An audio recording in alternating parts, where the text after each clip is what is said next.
ओम शांति। 3 दिसंबर के ईश्वरीय महावाक्य नंबर 1। अब कलयुग की रात पूरी हो रही है, नवयुग बनाने बाबा आए हैं, इसलिए तुम जागो। बाबा की याद से अपने विकर्म विनाश करो। नंबर 2। सतोप्रधान किसे कहा जाता है? जो सतोप्रधान बुद्धि वाले होंगे वो हमेशा औरों का कल्याण करेंगे, अपना भी कल्याण करेंगे। उनके अंदर हमेशा यही ख्यालात चलते रहेंगे कि हम अपना और दूसरों का कल्याण कैसे करें, इसी सर्विस में हमेशा लगे रहेंगे। नंबर 3। हम सभी जो भी शिव बाबा के बच्चे हैं, हमारी कारोबार बाबा ने हमें बहुत बड़ी दी हुई है। पूरे विश्व में शिव बाबा का परिचय देना। कोई भी आत्मा शिव बाबा के परिचय के बिना रह ना जाए। हमेशा जब भी कहीं भी जाओ, अपने बैग में शिव संदेश रखो और हर एक को शिव संदेश जरूर दो। नंबर 4। परम पिता परमात्मा शिव, जिसके अनेकानेक नाम दुनिया में रख दिए हैं, लेकिन असली नाम तो शिव ही है। अनेक नाम तो भक्ति मार्ग के हैं, राइट नाम शिव ही कहेंगे। शिव का अर्थ होता है कल्याणकारी, इसलिए शिव जयंती शिवरात्रि कहते हैं।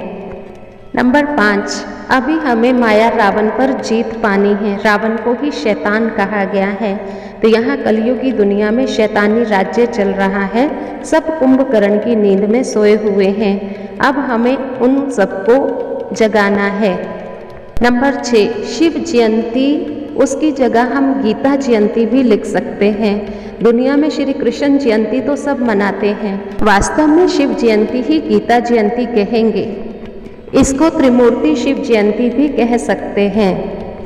नंबर 7। बच्चों को पक्का निश्चय होना चाहिए, हमें पढ़ाने वाला स्वयं परम पिता परमात्मा है, वही हमको पढ़ाते हैं। हमारा यहाँ एम ऑब्जेक्ट है। जैसे दुनिया में स्कूल में पढ़ते हैं तो उनको एम रहता है, मैं बैरिस्टर बनूंगा, मैं ये बनूंगा। तो यहाँ पर भी पढ़ाई पर सारा मदार है, जिसे पढ़ करके हमें ऊंच पद पाना है। नंबर 8। पतित पावन परम पिता परमात्मा को सब बुलाते हैं, आओ आकर के हमें पावन बनाओ। फिर गंगा में जाकर स्नान करते हैं तो उन्हें समझाना चाहिए, पतित पावन तो परम पिता परमात्मा को कहा जाता है, वही ज्ञान का सागर है, वही सारी दुनिया को पावन बनाते हैं। ये पूरी दुनिया का क्वेश्चन है, पतित पावन कौन, कैसे पावन बनाता है, तो सबको यह चीज़ें समझानी चाहिए। नंबर 9। जब यह दुनिया की शुरुआत होती है तो बहुत थोड़े होते हैं, फिर धीरे धीरे देखो कितने ज़्यादा होते जाते हैं। पहले योग बल की संतान होती है, फिर योग बल तो रहता नहीं, विकारों की पैदाइश हो जाती है। थोड़े होते हैं, फिर वृद्धि को पाते तो आपस में लड़ते हैं।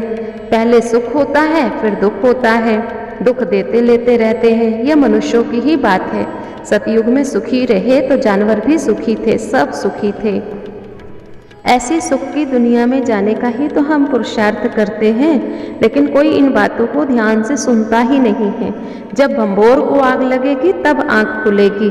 तुम बच्चों को तो अपनी शंख ध्वनि करते ही रहना चाहिए। नंबर 10। शिव बाबा कहते हैं कि दुनिया में भी अगर किसी के पास धन है और वो दान नहीं करता है तो उनको भी मनहूस कहा जाता है। यहाँ भी बहुत सारे ऐसे हैं, बाबा सुनाते हैं लेकिन एक कान से सुनते हैं, दूसरे से निकाल देते हैं। हर एक को अपनी उन्नति का तो ख्याल होना चाहिए ना।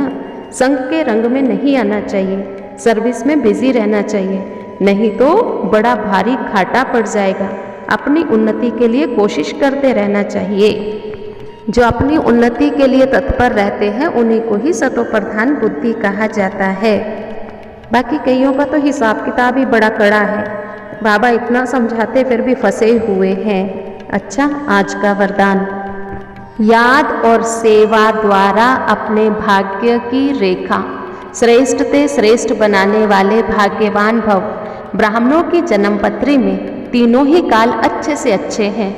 जो हुआ वह भी अच्छा, और जो हो रहा है वो और अच्छा, और जो होने वाला है वह तो बहुत बहुत अच्छा। सभी के मस्तक पर श्रेष्ठ तकदीर की लकीर खींची हुई है। सिर्फ याद और सेवा में सदा बिजी रहो। ये दोनों ऐसे नेचुरल हो जैसे शरीर में श्वास नेचुरल होते हैं। भाग्य विधाता बाबा ने याद और सेवा की यह विधि, ऐसी विधि दी है। जिससे जो जितना चाहे उतना श्रेष्ठ भाग्य बना सकता है। स्लोगन: संतुष्टता की सीट पर बैठकर परिस्थितियों का खेल देखना ही संतुष्ट मनी बनना है। स्वमान: मैं भाग्यवान आत्मा हूँ।